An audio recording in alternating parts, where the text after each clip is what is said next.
Lecture de la lettre de saint Paul apôtre aux Galates. Frères, au bout de 14 ans, je suis de nouveau monté à Jérusalem. J'étais avec Barnabé, et j'avais aussi emmené Tite. J'y montais à la suite d'une révélation, et j'y ai exposé l'évangile que je proclame parmi les nations. Je l'ai exposé en privé aux personnages les plus importants, car je ne voulais pas risquer de courir ou d'avoir couru pour rien. Or, ils ont constaté que l'annonce de l'Évangile m'a été confiée pour les incirconcis, c'est-à-dire les païens, comme elle l'a été à Pierre pour les circoncis, c'est-à-dire les Juifs.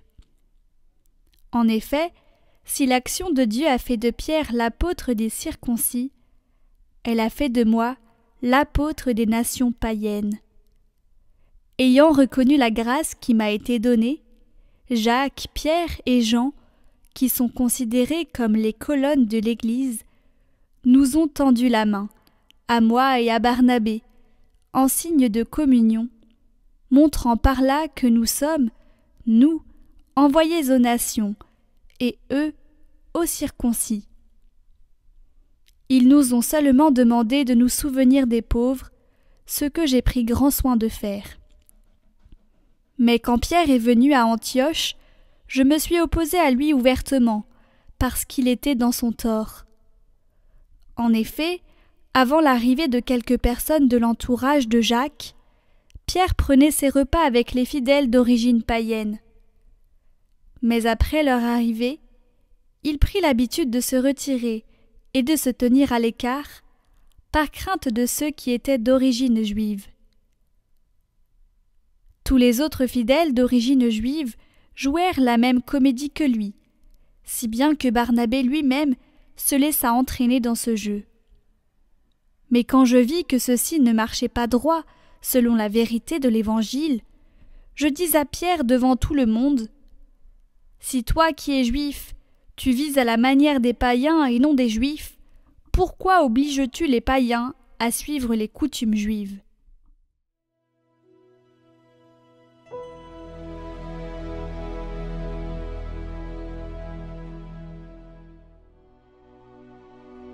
Allez dans le monde entier proclamer la bonne nouvelle.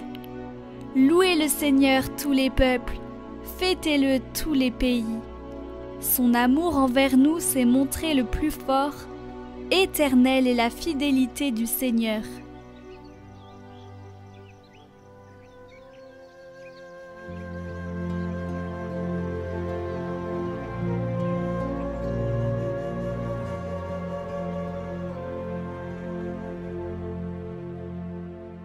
Évangile de Jésus-Christ selon saint Luc.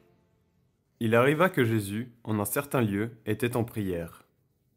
Quand il eut terminé, un de ses disciples lui demanda : « Seigneur, apprends-nous à prier, comme Jean le Baptiste, lui aussi, l'a appris à ses disciples. » Il leur répondit : « Quand vous priez, dites : Père, que ton nom soit sanctifié, que ton règne vienne.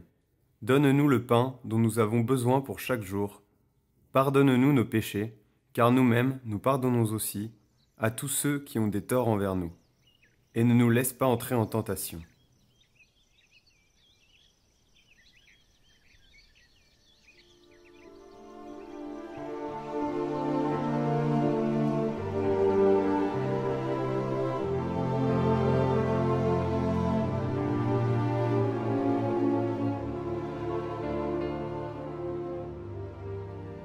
Commentaire de saint Jean de Damas. Un jour, quelque part, Jésus était en prière. Jésus priait à l'écart. La prière trouve sa source dans le silence et la paix intérieure. C'est là que se manifeste la gloire de Dieu. Car lorsque nous fermons les yeux et les oreilles, et que nous nous trouvons au-dedans, en présence de Dieu, lorsque libérés de l'agitation du monde extérieur, nous serons à l'intérieur de nous-mêmes, alors nous verrons clairement en nos âmes le royaume de Dieu. Car le royaume des cieux, ou si l'on préfère le royaume de Dieu, est en nous-mêmes. C'est Jésus notre Seigneur qui nous l'a dit.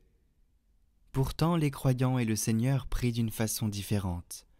Les serviteurs, en effet, s'approchent du Seigneur dans leur prière avec une crainte mêlée de désir, et la prière devient pour eux voyage vers Dieu et vers l'union avec lui, les nourrissant de sa propre substance et les fortifiant.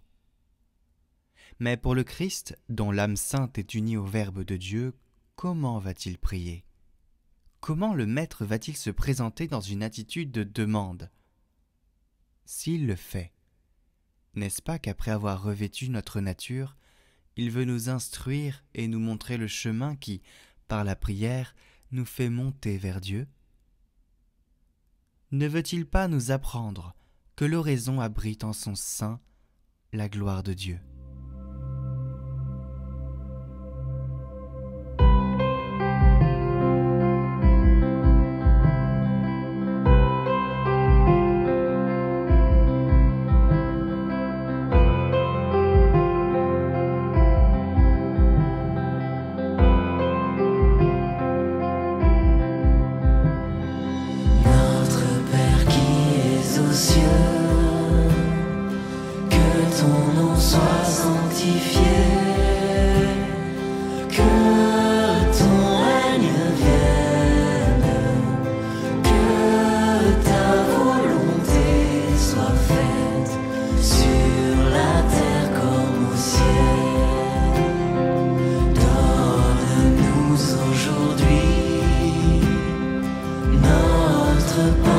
Ce jour